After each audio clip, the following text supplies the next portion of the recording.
Professor Howard Williams takes you on a journey through time and space, exploring death and memory, past and present. Archaeodeath. To you, this may look just like an estuary, but to early medieval people, it was an economic resource and a superhighway linking the heart of England and the Mercian kingdom to the Irish Sea.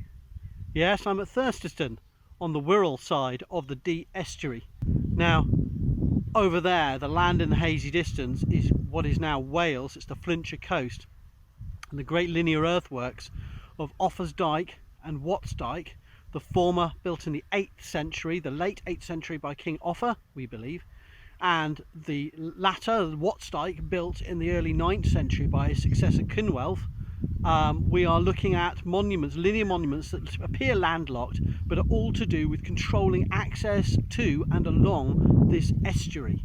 So we're looking at a key topographical dimension here to the linear earthworks, Offa's Dyke and Wat's Dyke. And actually that's something I'm writing a research paper on at the moment, about the significance of Wat's Dyke and Offa's Dyke from a landscape perspective and from a maritime and estuarine and riverine perspective in particular.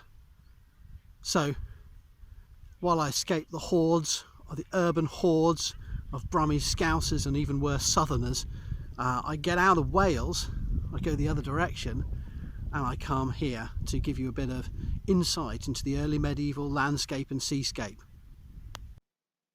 So, as part of my ongoing research, I've been trying to find new ways of visualizing this relationship between the Kingdom of Mercia and the Irish Sea, because as I think balanced against the Severn, the Bristol Channel, and the Severn, and the Gwent Huichi oppositional position, I think we have a Rock Saitna versus Tyginal and Powys relationship with the northern end of Offa's Dyke and Wat's Dyke.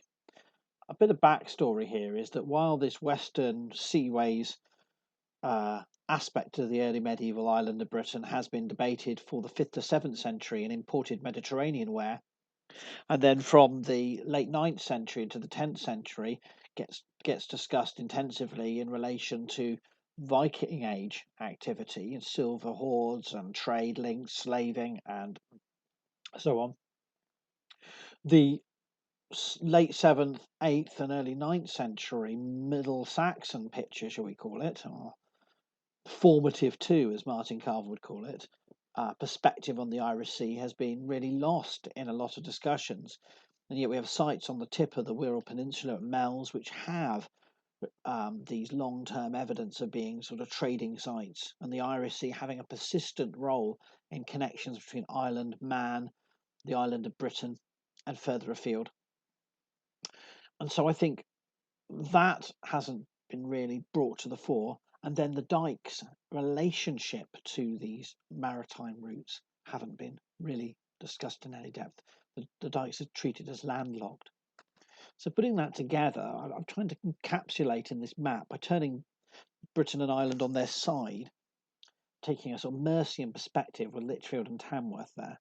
We're trying to look out from a western Mercian frontier zone being iterated and reiterated through these linear earthworks in the late 8th and early 9th centuries to think about why they're doing this. And all of the discussion has been about facing off against Welsh rivals, of protecting from raids from the Welsh.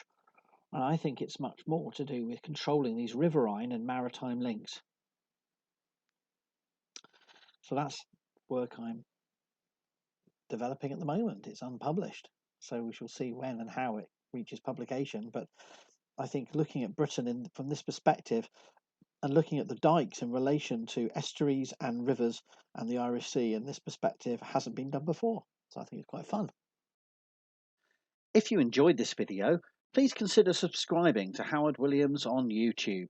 In addition, consider following the Archaeodeath WordPress blog at howardwilliamsblog.wordpress.com.